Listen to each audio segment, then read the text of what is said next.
लेख में निहित किसी भी जानकारी, सामग्री, गणना की सटीकता या विश्वसनीयता की गारंटी नहीं है। विभिन्न माध्यमों, ज्योतिषियों, पंचांग, प्रवचनों, मान्यताओं, धर्म ग्रंथों से संग्रहित कर ये जानकारी आप तक पहुंचाई गई है। हमारा उद्देश्य महज आप तक सूचना पहुंचाना है। इसके उपयोगकर्ता इसे महज सूचना समझकर ही ले। इसके अतिरिक्त इसके किसी भी उपयोग की जिम्मेदारी स्वयं उपयोगकर्ता की ही रहेगी। नमस्कार दोस्तों, स्वागत है आप सबका आपके चैनल जी जायसवाल अद्भुत ज्ञान गंगा में। दोस्तों, आज की हमारी कहानी है ज्येष्ठ माह की पूर्णिमा व्रत कथा। दोस्तों, सावित्री की जीत के सामने यमराज को भी झुकना पड़ा। दिया है अखंड सौभाग्य का वरदान।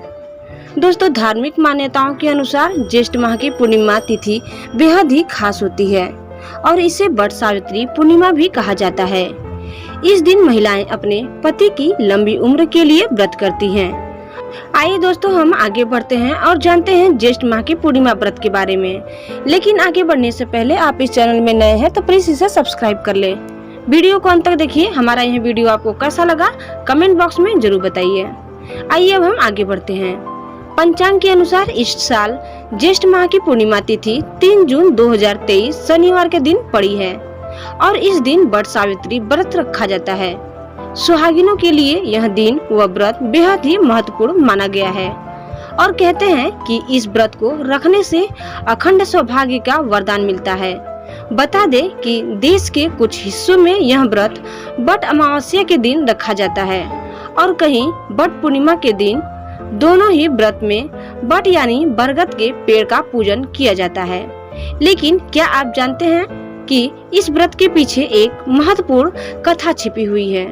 इस कथा को पढ़ने या सुनने के बाद आपको इस व्रत का महत्व जरूर समझ में आ जाएगा। अब जानते हैं हम व्रत कथा के बारे में। व्रत सावित्री पूर्णिमा व्रत कथा। पौराणिक कथा के अनुसार राजश्री अश्वपति की पुत्री का नाम सावित्री था और वह अपने माता पिता की इकलौती संतान थी। जब सावित्री बड़ी हुई तो उसका विवाह सत्यवान से हुआ। तब नारद जी ने अश्वपति को सत्यवान के अल्पायु होने के बारे में बताया। उन्होंने कहा कि वह विवाह के 1 साल बाद मृत्यु को प्राप्त हो जाएगा। यह सुनकर राजश्री अश्वपति डर गए और बेटी सावित्री को दूसरा वर चुनने को कहा, लेकिन सावित्री नहीं मानी। निश्चित समय पर सावित्री का विवाह सत्यवान से हो गया।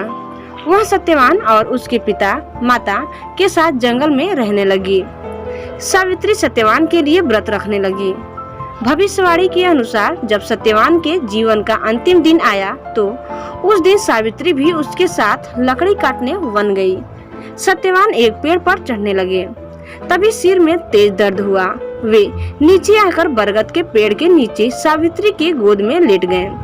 कुछ देर बाद सावित्री ने देखा कि यमराज उसके प्राण लेने आए हैं। वे सत्यवान के प्राण लेकर जाने लगे तो सावित्री उनके साथ चल दी। यमराज ने मना किया लेकिन वह नहीं मानी।